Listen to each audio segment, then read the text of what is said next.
새벽에 나오신 우리 사랑하는 성도님들 심령에 주님의 은혜가 충만하기를 소망합니다. 2주 전 수요일 저녁에 로마서 9장과 10장을 나눌 기회가 있었습니다.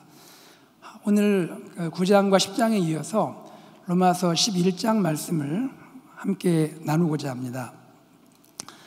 먼저 11장을 우리가 공부하기 전에 로마서 9장과 10장에 있는 중요한 메시지를 요약할 필요가 있습니다. 두 가지가 중요한데요. 첫째는 구원의 핵심이 무엇이냐는 것입니다. 구원의 핵심은 율법을 지키는 행위로 구원을 받는 것이 아니라 믿음으로 구원을 얻는다는 것이죠. 이러한 메시지에 따르는 중요한 결과가 있습니다. 율법을 따라갔던 이스라엘은 구원에서 제외되고 믿음을 따라갔던 이방인은 구원을 얻는 현상이 발생한 것이죠.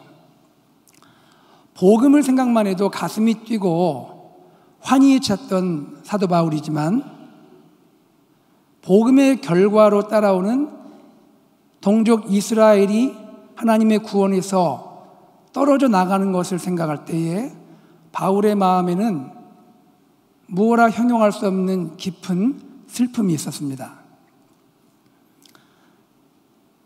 바울의 이 슬픔을 이해하기 위해서는 이스라엘을 향한 하나님의 사랑이 얼마나 큰 것인지를 생각할 필요가 있을 것 같습니다. 지난달 더 센트 365 말씀 묵상 본문이 신명기였죠. 저도 신명기 말씀을 묵상하면서 신명기 7장 7절 말씀에서 다시 한번 하나님의 이스라엘 사랑을 확인하고 참 감격했습니다. 이렇게 적혀 있습니다. 여호와께서 너희를 기뻐하시고 너희를 택하심은 너희가 다른 민족보다 수요가 많지 않기 때문이라. 너희는 오히려 모든 민족 중에 가장 적으니라. 수요가 많아서 택한 것이 아니라 가장 작은 민족이기 때문에 하나님이 택했다는 것이죠. 존 파이퍼 목사님은 이스라엘을 향한 하나님 사랑을 이렇게 표현합니다. 마치 더럽고 피투성이에 버려진 아이에게 왕자가 다가가서 말하는 것처럼 하나님이 말씀하십니다. 너는 내 것이다. 나는 너를 사랑한다. 너 외에는 그 누구도 사랑하지 않는다. 나는 너를 죽음에서 일으킬 것이며 너를 깨끗하게 할 것이고 너와 결혼할 것이다. 바로 이것이 이스라엘을 향한 하나님의 사랑입니다.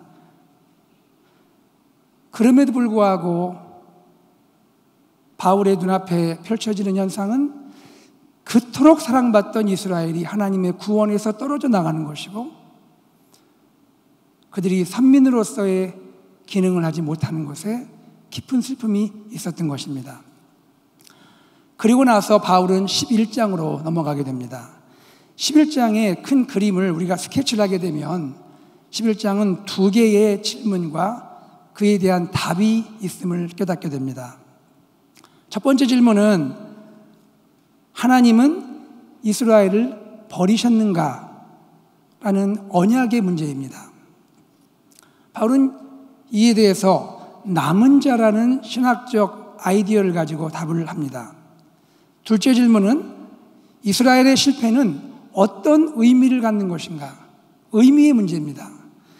여기에 대해 바울은 감람나무 비유라는 유명한 비유를 통해서 답을 제시합니다. 첫째 질문을 생각해 보겠습니다. 질문이 무엇이죠? 하나님은 이스라엘을 버리셨는가? 여러분 다 아시잖아요. 바울의 답은 무엇입니까? 그렇지 않다는 겁니다. 이 내용이 반영된 구절이 1절 전반부와 11절 전반부인데요. 1절 전반부와 11절 전반부가 동일한 수사적 기법이 적용됩니다. 동일한 표현으로 적용이 되면서 두 구절이 이어지는데요. 먼저 11장 1절 앞부분을 같이 읽겠습니다. 읽을까요?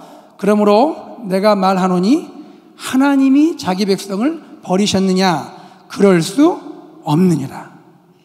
그리고 나서 11절 A로 넘어가겠습니다. 다 같이요. 그러므로 내가 말하노니 그들이 넘어지기까지 실족하였느냐? 그럴 수 없느니라.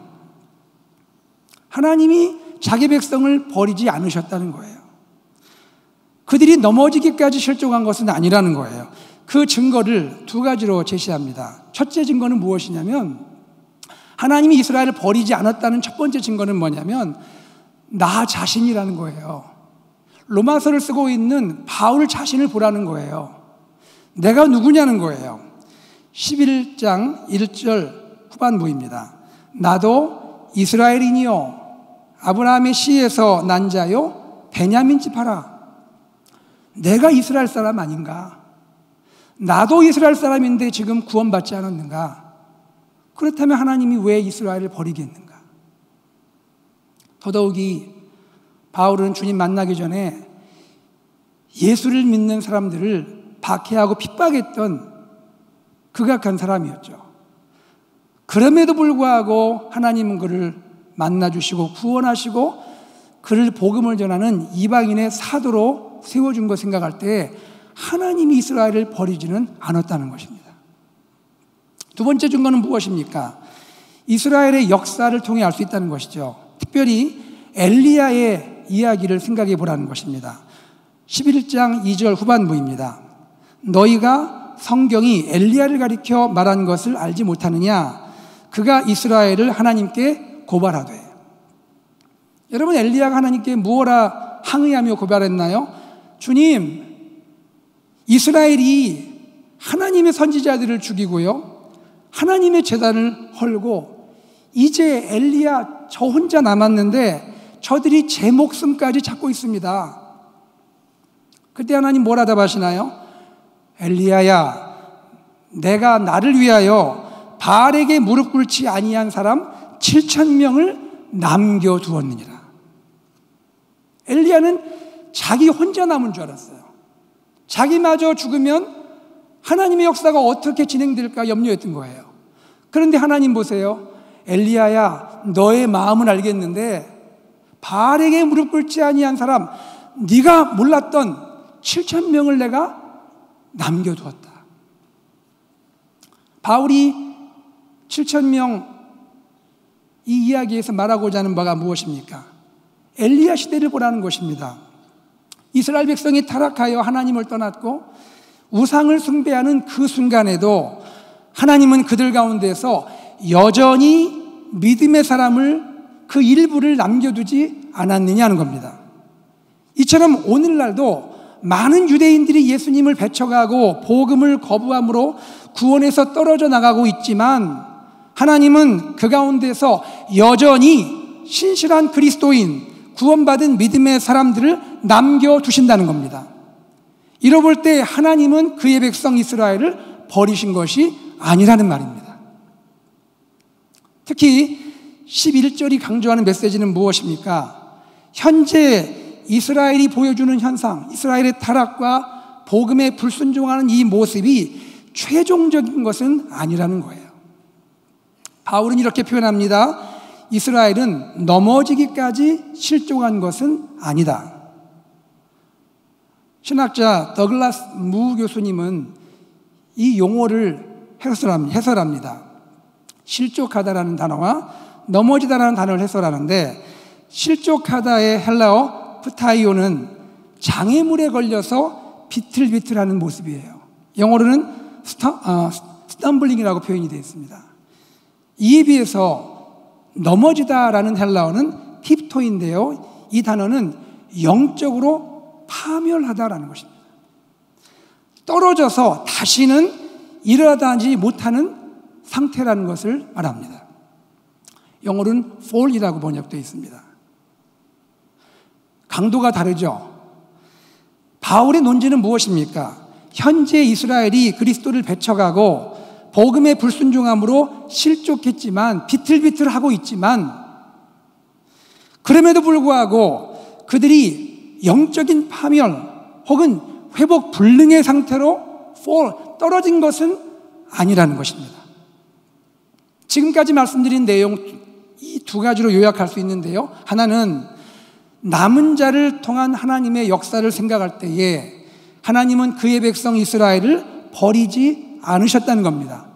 하나님의 신실하심이 나타나고 있는 것이죠.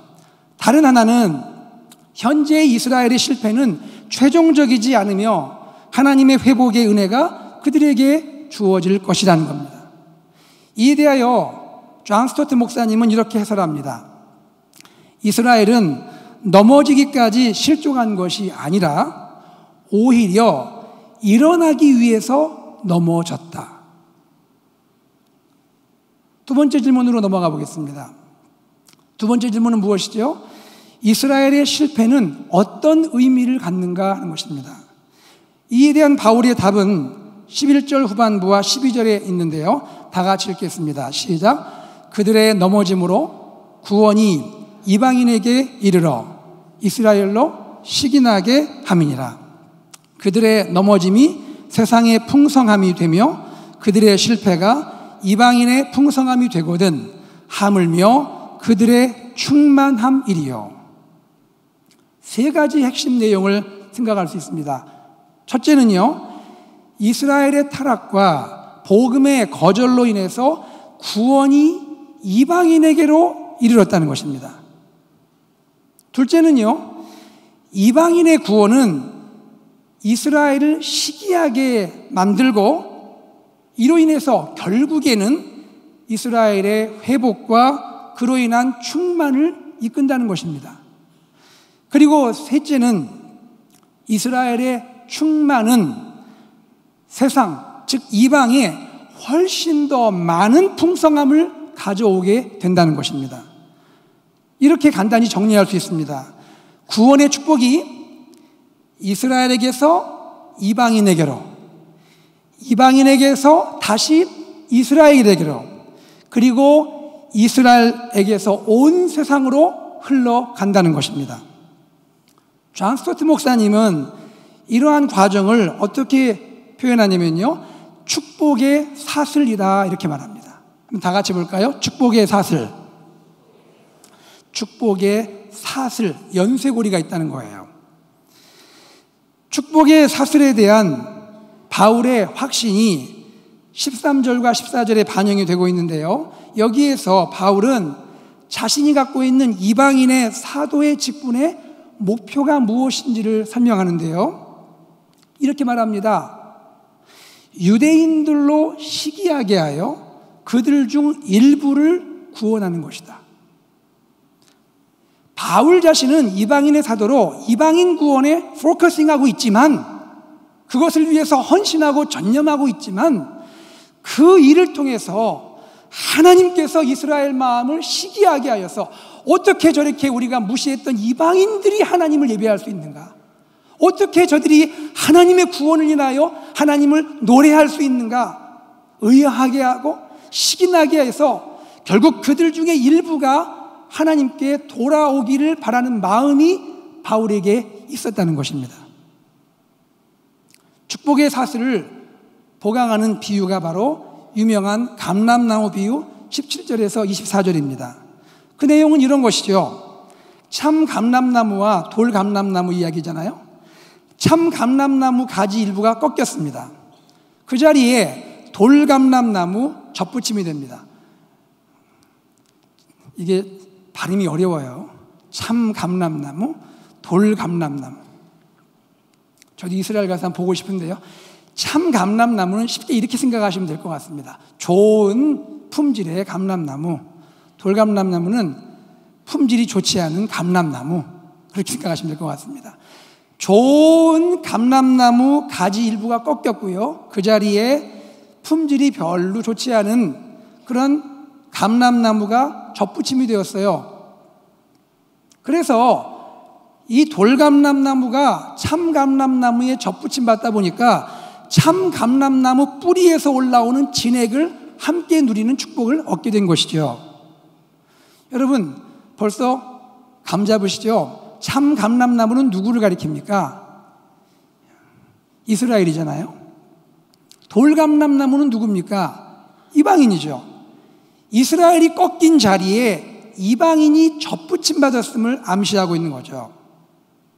바울은 이렇게 감람나무 비유를 통해서 하나님의 유대인을 향한, 이스라엘을 향한 마음을 설명하시면서 두 가지의 첨가적인 교훈을 말하는데요. 첫째는 무엇이냐면 돌감람나무, 즉 구원받은 이방인에게 한 가지 경고를 합니다.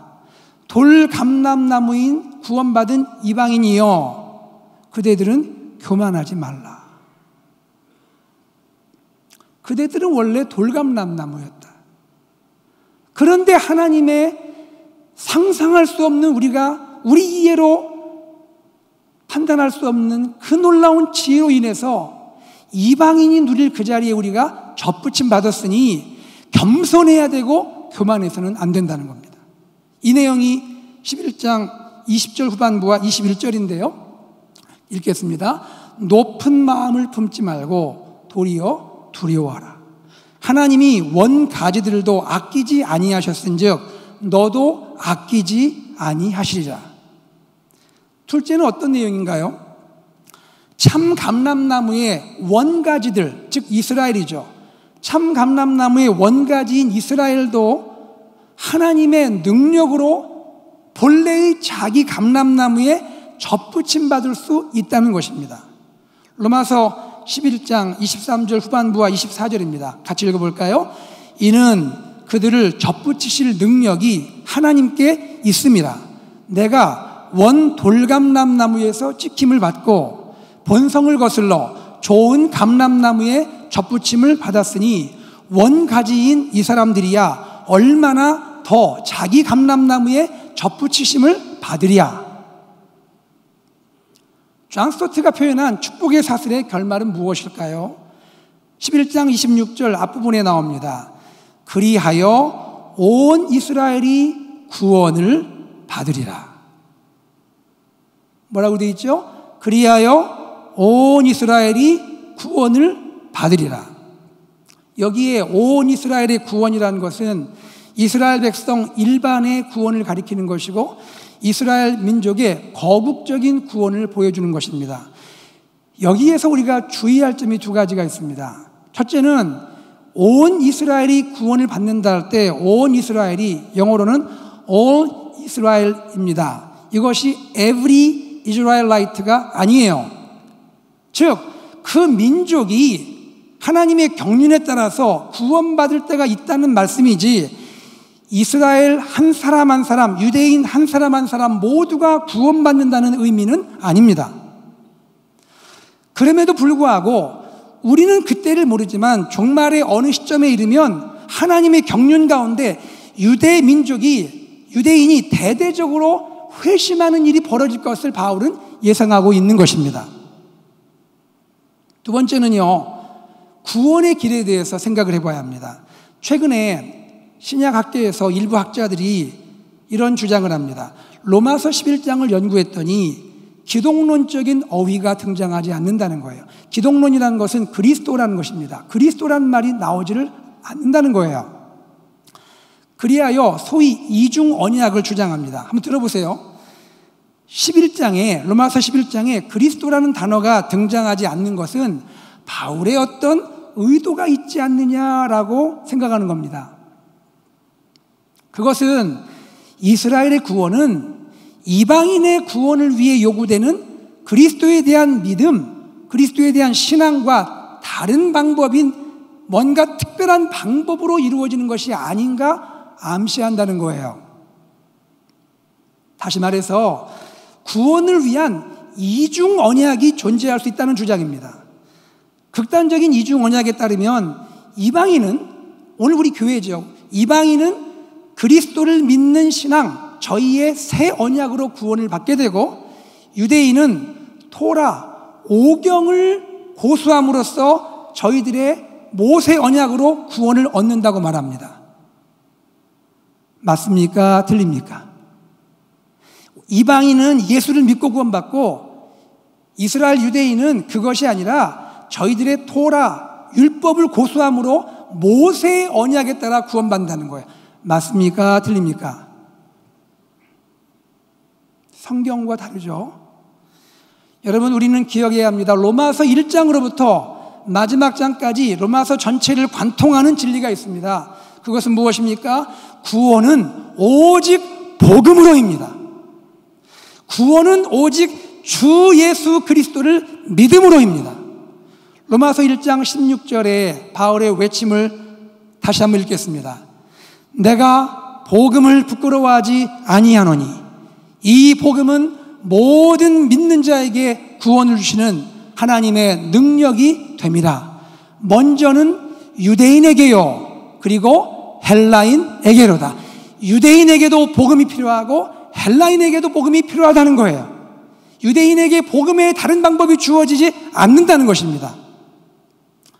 여러분 잘 아시는 사도행전에 베드로 역시 바울과 동일한 진리를 외치죠. 사도행전 4장 12절 유명한 말씀입니다. 다 같이 읽을까요?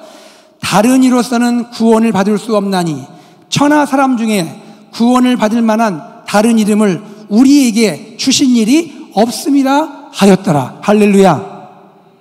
유대인이나 이방인이나 모든 사람들은, 죄 아래에 있는 모든 사람은 하나님의 아들 예수께서 십자가에 우리 죄를 대속하시고 십자가에 죽으시고 부활하신 하나님의 구속의 은혜를 믿음으로 자격 없고 부족하고 죄인이지만 그 은혜를 인하여 믿음을 통해서 구원받는다는 것을 믿으시기를 바랍니다.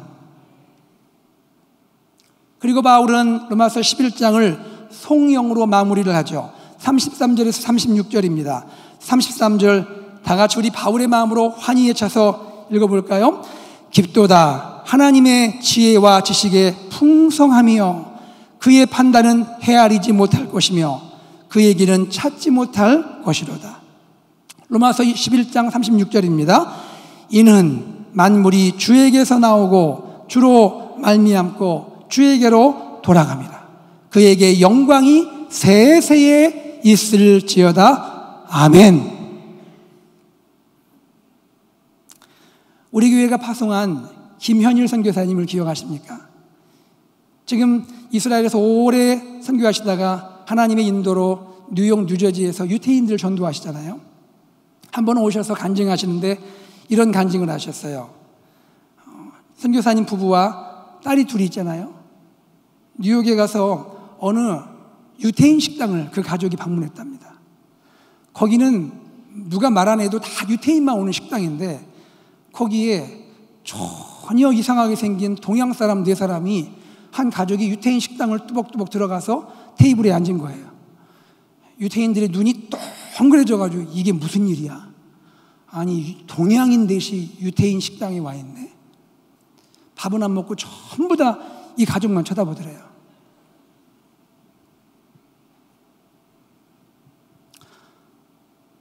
그런데 이 가족이 너무나 행복하게 대화를 하고 있는 거예요. 여러분도 아시지만 우리 장녀 큰아이가 연약함이 있잖아요. 유대인들이 봤는데 그 가족이, 동양인 가족이, 그것도 연약함이 있는 딸이 있는데 그렇게 행복하며 기쁘게 대화하고 식사를 하는 모습 보고 도대체 이해가 안 되는 거예요. 그러다가 어떤 할머니 한 분이 용기를 내서 찾아왔답니다. 그래가지고 말을 걸고 이게 어떻게 된 건가 했는데 우리 큰딸이 히브리어에 능통하잖아요. 어릴 때부터 유치원 다녔잖아요. 히브리어로, 저는 히브리어 대화를 할 줄 모릅니다. 히브리어로 쌀라쌀라 한 거죠. 깜짝 놀란 거죠. 그리고는 그때 다른 사람이 어떻게 생각하든 그 할머니가 말을 걸고 어떻게 당신들은 이렇게 행복합니까? 어떻게 당신들의 마음에 이렇게 기쁨이 있습니까? 라는 질문이 이어졌고 그 후로 할머니와 관계가 이어지고 선교사님 기도 제목이 그 할머니가 예수를 믿기를 원한다는 것입니다. 이스라엘이 시기나게 하는 거예요. 그들이 주님께 돌아와야 되는 거예요. 이를 위해서 우리 이방인 그리스도인, 그리스도의 은혜로 구원받은 우리 교회가 하나님의 은혜 가운데 기쁨과 은혜가 충만하여 복음을 전하고 주의 사랑을 전하는 우리가 될 때 하나님의 역사가 일어날 줄로 믿습니다.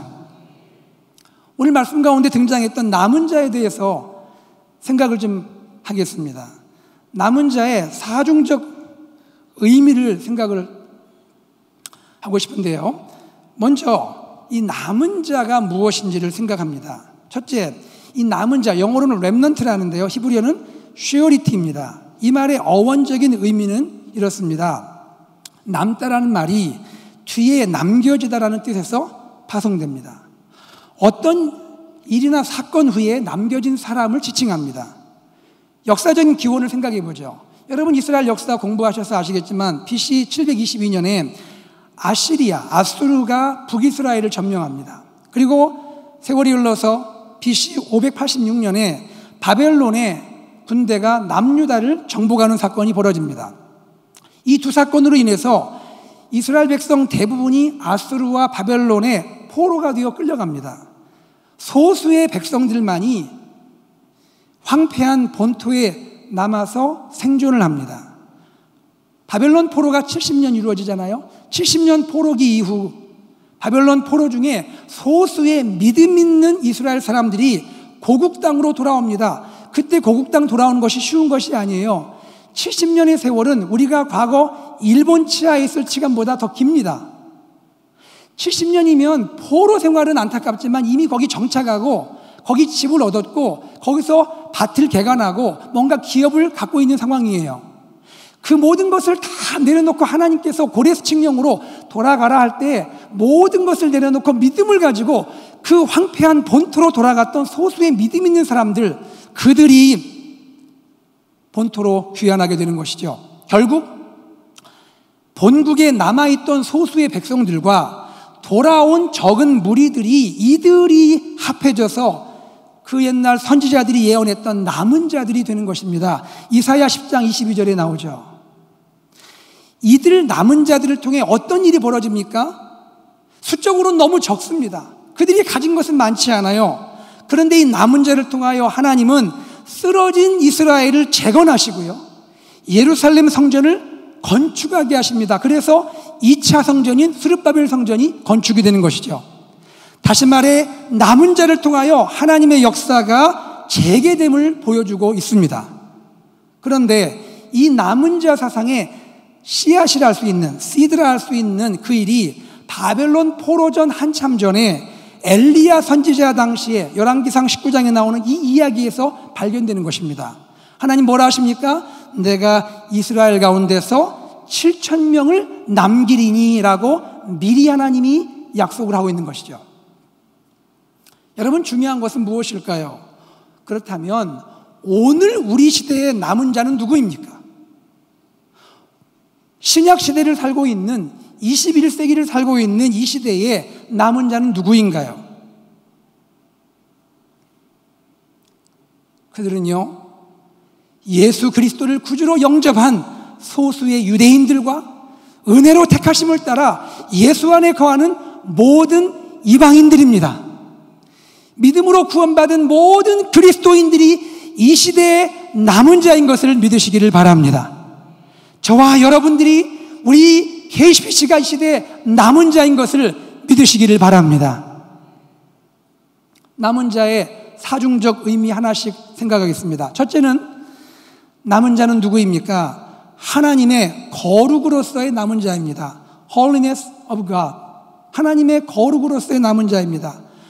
바알에게 무릎 꿇지 않고 바알에게 입 맞추지 않은 자, 그들이 남은 자죠. 바벨론 포로기 동안 이방 문화와 세속에 자신을 물들이지 않고 믿음을 지키고 경건하게 살아갔던 사람들이 남은 자입니다.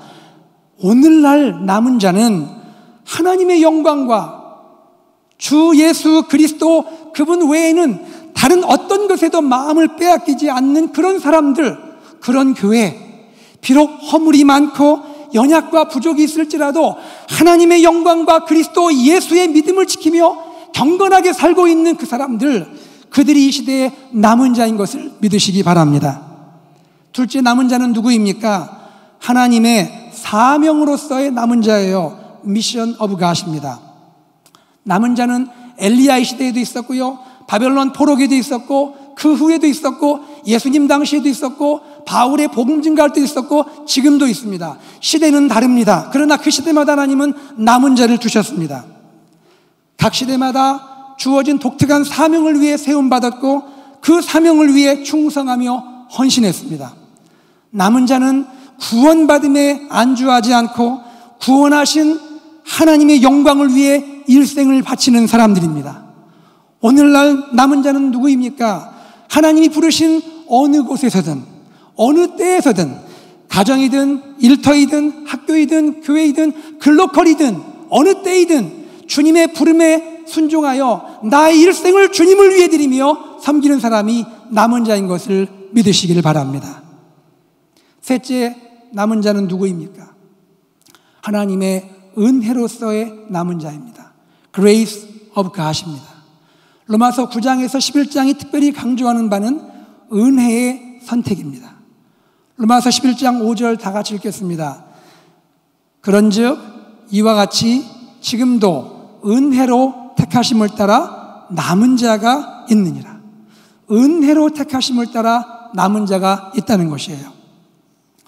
과거나 현재나 남은 자의 동일한 고백은 이것입니다. 주님, 제가 남은 자로 살게 된 것은 전적으로 하나님의 은혜입니다. 주님의 은혜로 자격 없는 자를 택하셔서 남은 자로 살게 하시니 감사합니다. 이 고백이 우리 일생에 있기를 소망합니다. 마지막 넷째, 남은 자는 누구입니까? 하나님의 풍성으로서의 남은 자입니다. Abundance of God입니다. 로마서 11장의 바울의 위대한 통찰이 이것이죠. 하나님은 남은 자를 통해 축복의 사슬을 펼쳐간다는 것입니다. 남은 자를 통해 이방인뿐 아니라 유대인에게도 구원의 복이 임하고 그로 인해 장차 세상이 하나님의 구원의 영광으로 충만해질 것이라고 말합니다. 여러분께 도전합니다. 사랑하는 성도님들, 우리는 정말 이 시대에 남은 자가 맞습니까? 그렇다면 우리를 통해 하나님의 풍성함이 우리 주위로 흘러갈 줄로 믿습니다.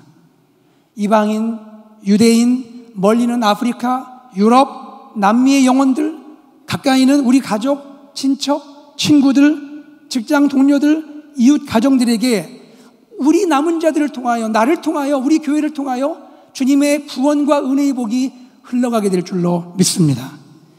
이것을 믿고 이러한 일이 우리의 생전에 우리 눈앞에서 현실로 되도록 힘써 기도하는 저와 우리 귀한 성도님들 되기를 주의 이름으로 축복합니다.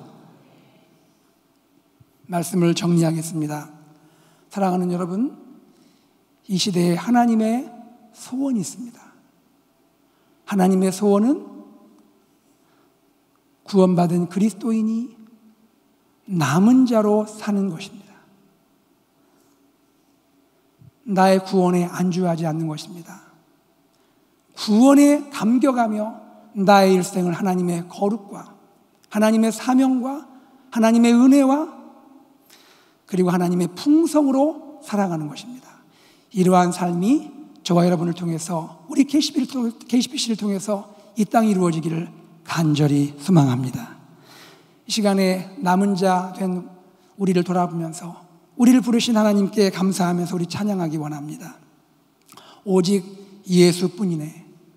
은혜 아니면 살아갈 수 없는 이 찬양 부르고 우리 기도하겠습니다.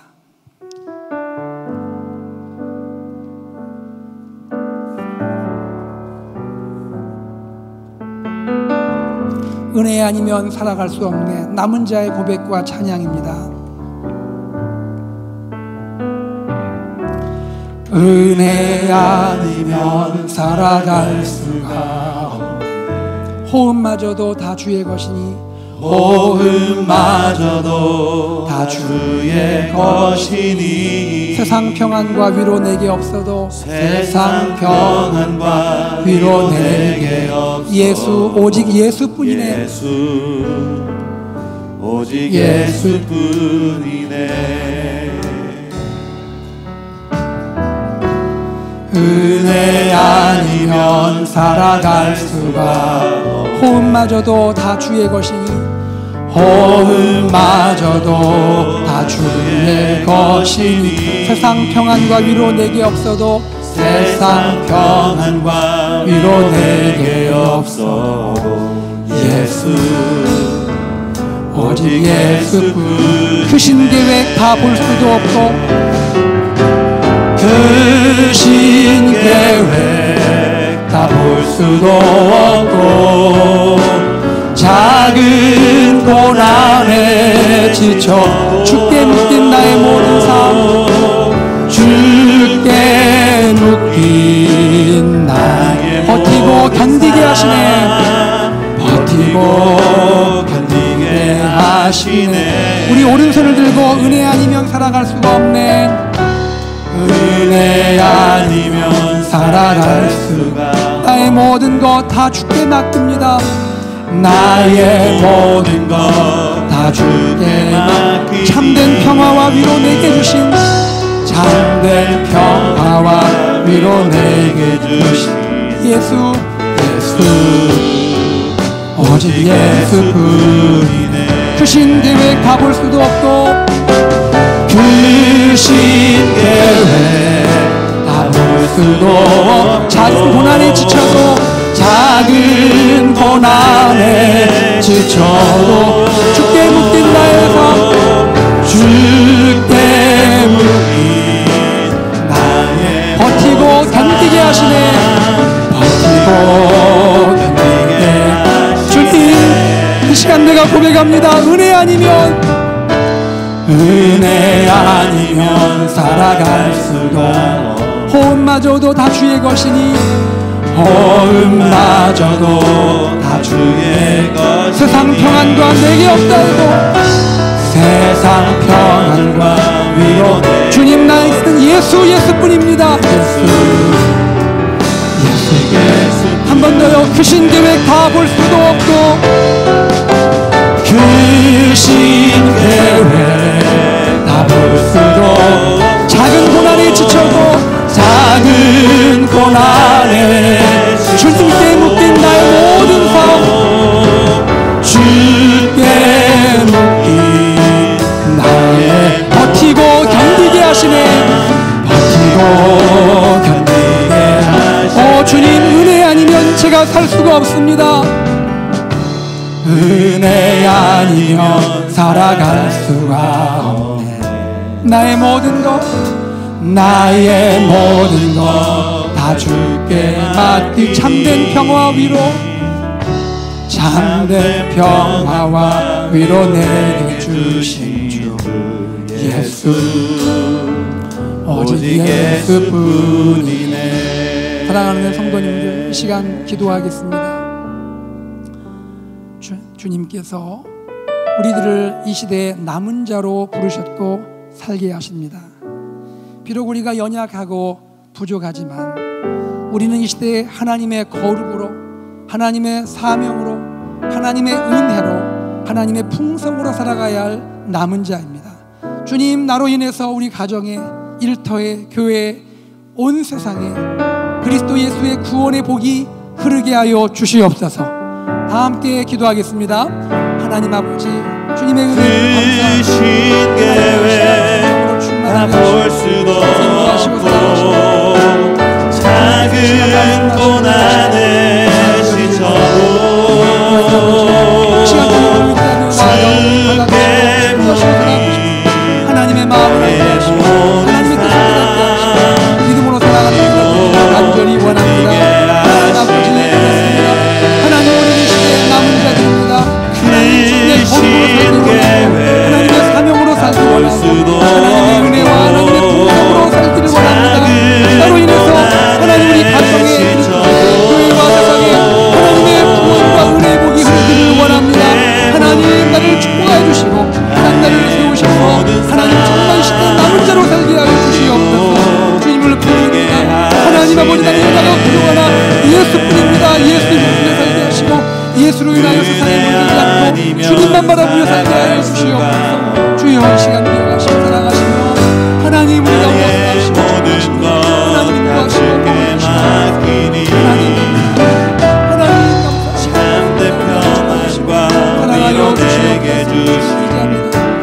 함께하여 주시옵소서. 오직 예수뿐이네. 다시 한번 이 시간 기도할 때에는요, 우리 교회 리더십을 위해 주님께 간절히 기도하겠습니다. 존경하는 담임 목사님 성령 충만하게 하시고 내일 생명의 말씀, 진리의 말씀 증거하실 때 하나님의 교회 안에 주의 은혜가 충만하게 하여 주시옵소서. 장로님들, 교역자님들, 또 우리 교사님들, 순장님들, 모든 교회에 섬기시는 직분자님들 기억하시고 우리 선교사님들도 기억하여 주시옵소서. 하나님 아버지, 우리 교회가 이 시대에 정말 남은 자로 쓰임받는 교회가 되게 하여 주시옵소서. 다 함께 기도하겠습니다. 하나님 아버지, 은혜를 감사합니다. 고맙습니다. 하나님 아버지, 우리 교회가 정말 이 시대에 하나님이여 남은 자로 쓰임받으며 살기를 간절히 원합니다. 하나님 아버지, 우리 교회 리더십을 주님께 올려드리고 복음마저도 다 주의 것이니 하나님 아버지, 진리의 말씀, 세상 평안과 위로 하나님 아버지, 내게 우리 안에 하나님의 은혜가 충만히 넘치게 하시고 진리의 말씀이 가득하게 하시고 오직 예수뿐이네. 귀신 계획 다 볼 수도 없고 작은 고난의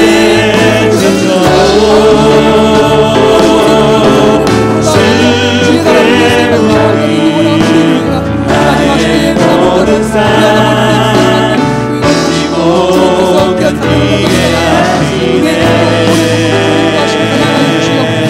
귀신 계획 다 볼 수도 없고 작은 고난의